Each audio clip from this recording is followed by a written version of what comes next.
Bonjour à toutes, bonjour à tous. Avec vous ce matin, Jean-Michel Lès de l'Église protestante de La Réunion. Et je vais ce matin partager le texte de ce jour qui est dans l'Évangile de Matthieu 14, versets 13 à 21 que je vous lis maintenant. Jésus partit en barque pour un endroit désert à l'écart. Les foules l'apprirent et, quittant leur ville, elles suivirent à pied. En débarquant, il vit une grande foule de gens. Il fut saisi de pitié envers eux et guérit les infirmes. Le soir venu, les disciples s'approchèrent et lui dirent « L'endroit est désert et il se fait tard. Envoie donc la foule qu'ils aillent dans les villages s'acheter à manger. » Mais Jésus leur dit « Ils n'ont pas besoin de s'en aller.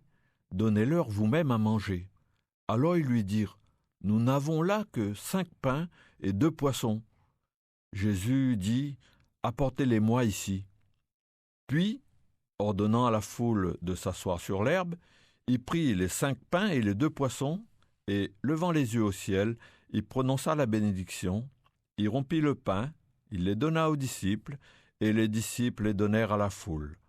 Tous mangèrent à leur faim, et des morceaux qui restaient, on ramassa 12 paniers pleins. Ceux qui avaient mangé étaient environ 5000, sans compter les femmes et les enfants. La multiplication des pains est un texte bien connu qui est à la fois symbolique, théologique et eucharistique. Symbolique, le texte, bien plus que de vouloir nous décrire ce qui s'est réellement passé comme miracle du partage abondant des pains, renvoie tant à ce qui se vit dans les premières communautés que ce que nous pouvons voir aujourd'hui encore. Par des mots, des détails, Matthieu veut nous faire dépasser le simple descriptif d'un miracle. Théologique, elle est théologique parce qu'il y a quelque chose de Jésus et de Dieu. Tout ce passage invite à répondre à cette interrogation. Qui est-il vraiment ce Jésus ? Répondant à cette question, quelque chose de Dieu nous est révélé, l'abondance et sa gratuité.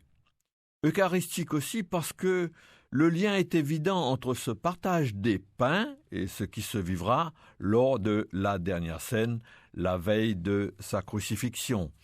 Il prit les 5 pains et les 2 poissons et, levant les yeux au ciel, il prononça la bénédiction. Il rompit les pains et les donna aux disciples. Au fil du texte, nous pouvons voir au verset 14 que, à nouveau, Jésus se retire, cette fois devant l'hostilité d'Hérode. Une fois encore, il se retrouve dans un endroit désert à l'écart. Une fois encore, les foules viennent à sa rencontre et Jésus a pitié d'elles. Matthieu rappelle la tendresse de Jésus pour ces gens qui sont comme des brebis sans berger. Il les guérit, se manifestant ainsi pasteur, vraiment pasteur d'Israël, comme l'annonçait la promesse. Au verset 15, les disciples semblent éprouver de la compassion pour cette foule, et pourtant, ils suggèrent de renvoyer chacun, qu'ils aillent ailleurs trouver de quoi manger. Certes, Jésus ne les renverra pas, et seulement au verset 22, quand il dit « mais une fois rassasiés ». Il revient aux disciples de nourrir le peuple avec le peu qu'ils ont. Mais ce peu devient surabondance dans les mains de Jésus, et les disciples nourrissent la foule. À l'évidence, la multiplication des pains manifeste que la communauté de Matthieu célèbre déjà l'Eucharistie. Dès les premiers temps, ce rassemblement dans les maisons, et non au temple, s'était imposé pour faire mémoire de Jésus vivant et présent au sein de la communauté qui se rassemble en son nom. Elle annonce aussi le rôle des disciples comme ministres de l'Eucharistie. Au verset 20, la foule est rassasiée, et même tous mangèrent à leur faim, et même il en resta 12 paniers. Et les commentateurs font le lien avec le texte de la multiplication des pains par rapport à Élisée, où il est écrit qu'ils mangèrent et ils en eurent des restes. Le chiffre 12 renvoie au nombre symbolique des tribus d'Israël. Aux 5000 hommes dont parlent Marc, Matthieu, ajoutent les femmes et les enfants, accentuant le caractère familial de la scène, allusion à l'ouverture à tous, même aux femmes au sein des premières communautés chrétiennes. Conclusion, nous pouvons donc comprendre que l'essentiel ne réside pas dans un fait brut, le fait que Jésus ait nourri une foule immense avec 5 pains et 2 poissons, mais dans le sens que lui ont donné différents milieux de l'Église primitive. De petites gens de Galilée ont fait cette expérience qu'auprès de Jésus, tous mangèrent à leur faim. Ces églises ont aussi exprimé ainsi leur propre devoir qui est de partager, de nourrir les démunis en témoignage de la mission du Christ, plus grand que le prophète Élisée. Les chrétiens de souche juive vivaient leur foi comme un exode spirituel. Déjà au désert, le peuple fut nourri par la manne, ce pain venu du ciel. Avec Jésus, ils sont nourris d'une manne nouvelle, le pain de sa vie donné en partage. Et si les poissons dans ce récit ont bien leur place dans les parages du lac de Galilée, les chrétiens habitués aux légendes juives pouvaient y voir une allusion aux cailles de l'Exode, rappelons-nous, après la sortie de l'Égypte. C'est dans ce rassemblement où est partagé le pain que ces églises voyaient le lieu privilégié où Jésus nourrissait son peuple. Le récit devient le symbole même du repas eucharistique. Dans cette partie de l'évangile de Matthieu, ce récit montre surtout aux disciples la puissance de Jésus qui invite à élargir leur courte vue et leurs modestes possibilités au service de sa mission auprès des foules.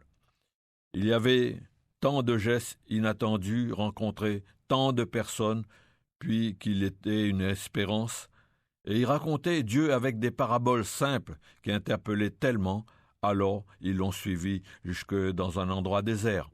Il n'était pas que quelques-uns, mais toute une foule, et ils n'avaient pas pris de quoi manger. Il y a tant de richesses dans ce texte, mais permettez-moi seulement 2 flashs. Le premier, c'est l'attitude de Jésus. Il voit cette foule et est saisi de pitié, de compassion pour elle. Il sait pourquoi elle s'est mise à le suivre. Elle avait faim. C'est pour lui une occasion de parler d'une autre manière de son Père, de faire naître dans le cœur de ces personnes cette possibilité de révéler son vrai visage. Cette foule reconnaît en lui un prophète, un homme qui parle si bien et justement de Dieu non plus comme un juge qui condamne, mais comme celui qui est proche du pauvre, celui qui veut le bonheur de tous, celui qui partage sa tendresse sans compter. Il révèle aussi ce que chacun est capable de vivre. Ce signe de la multiplication des pains, au-delà de l'extraordinaire, est un appel. Jésus sait qu'ils l'ont suivi parce qu'ils n'avaient pas seulement faim de pain, mais il reste que la nourriture terrestre est bien nécessaire pour vivre.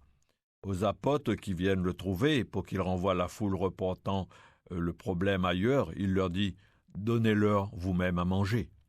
Mais nous n'avons que 2 pains et 5 poissons, autant dire 2 fois rien. Pour tant de monde, ça c'est souvent notre réaction, laisser tomber les bras face à ce qui nous dépasse. Jésus lui ouvre une autre perspective. Il dit aux apôtres qu'avec peut-être 2 fois rien peut se vivre le partage, que le partage qui se multiplie peut être source de vie et peut nourrir toute une foule. Il y a une grande confiance dans cette attitude. Il y a cette loi qui croyait chacun capable de donner le meilleur de lui-même, et ce don peut aider à vivre. Ce don peut être source d'une dynamique de partage et même d'abondance. À regarder trop de côté, du côté de l'extraordinaire, condition souvent ne pas croire en nos capacités, cela n'est pas possible pour moi. Dans ce texte, Jésus nous dit le contraire. Oui, parfois, les événements nous laissent impuissants. Est-ce pour autant qu'il n'y a rien à faire, d'autre que de laisser tomber les bras? Ne fût-ce qu'un peu de pain partagé, peut-être, et déjà faire vivre autre chose. Et si ce geste est accompagné de tendresse, de gratuité, c'est encore tout autre chose. Oui, tous, nous sommes capables de partage et même de multiplication, même dans notre société aujourd'hui. Mais pour cela, il faut croire en la gratuité. Mais pour cela, il faut croire aussi en nos capacités d'ensemble construire du neuf au goût de l'Évangile, de la parole de Dieu qui nous est donnée dans la Bible. Amen. Avec vous, ce matin, c'était Jean-Michel Lest de l'Église protestante de La Réunion et aumônier des forces armées dans la zone sud de l'océan Indien. Si à la suite de cette émission, vous souhaitez nous contacter, vous avez la possibilité de téléphoner au 02 62 41 63 91 ou nous écrire à Église protestante de La Réunion, 123 Allée des Saphirs, 97 400 Saint-Denis. Quant à moi, je vous donne rendez-vous pour le début du mois de septembre.